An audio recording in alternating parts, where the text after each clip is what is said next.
لیکن یہ بہت بڑی ساحلی مرطوب زمین اب سکیڑ دی گئی ہے۔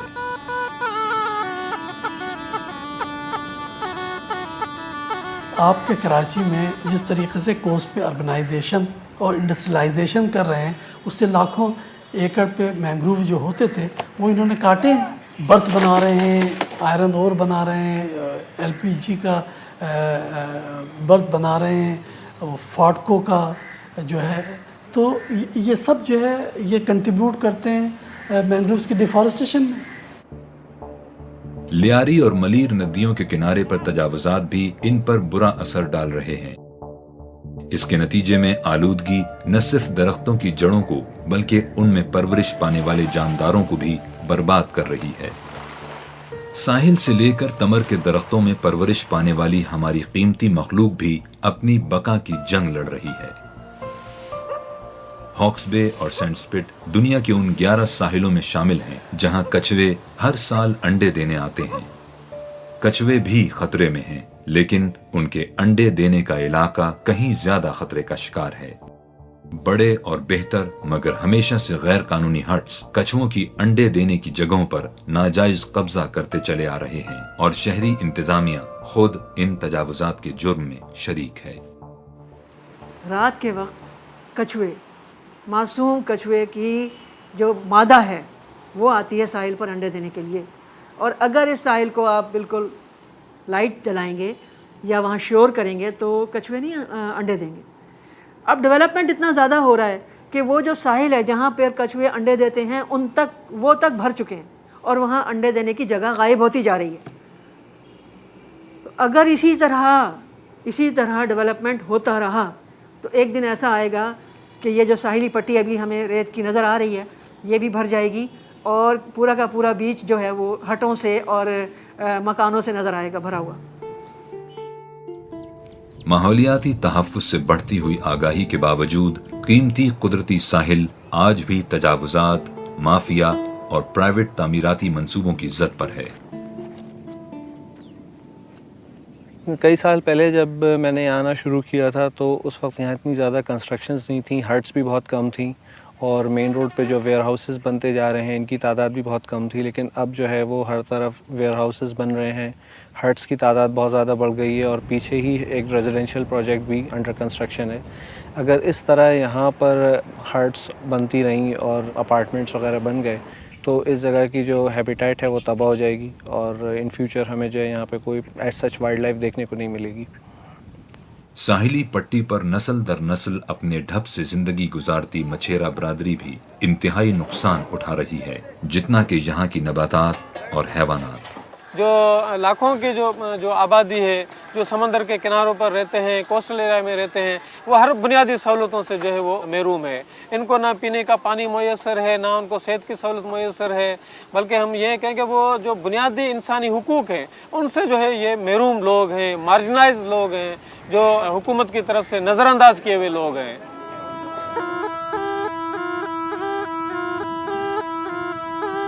تفریح کرنے کا عوامی بنیادی حق بھی ساحل سمندر کو صرف امیروں کے لیے مخصوص کرنے کے اقدامات سے متاثر ہو رہا ہے۔ چاکلیٹ بنٹی۔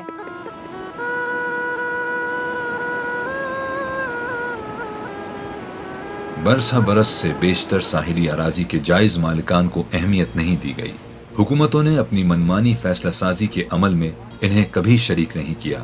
ان مالکان اور متاثرین کو ان کے حقوق اور مفادات کے تحفظ کے لیے آواز بلند کرنے والے اداروں اور نمائندوں سے بھرپور طریقے سے رابطہ کرنا ہوگا۔ انہیں ہر ایسے منصوبے کو جو نظریہ اعتماد کے بنیادی اصولوں کے خلاف ہو چیلنج کرنا ہوگا، جیسے سمندر سے زمین ہتھیانے کے منصوبے۔ ریکلیمیشن کے لفظ کا استعمال خود ایک عجوبہ ہے۔ اس لفظ کا مطلب تو اصل مالک کا کسی چھینی ہوئی شے کو پھر سے حاصل کر لینا ہے۔ کراچی میں اس لفظ کا استعمال گویا ہڑپ کر لینے کے معنوں میں ہو رہا ہے۔ چنانچہ ڈی ایچ اے نے سمندر سے فیز 8 میں جو زمین چھینی ہے اس سے ملیر ندی کا دہانہ اصل علاقے سے آدھا رہ گیا ہے۔ یہ جو سمندر میں آؤٹ فالز تھیں کراچی کے نیچرل ڈرینیج سسٹم کی، یہ آؤٹ فالز ساری بلاک کی گئی ہیں،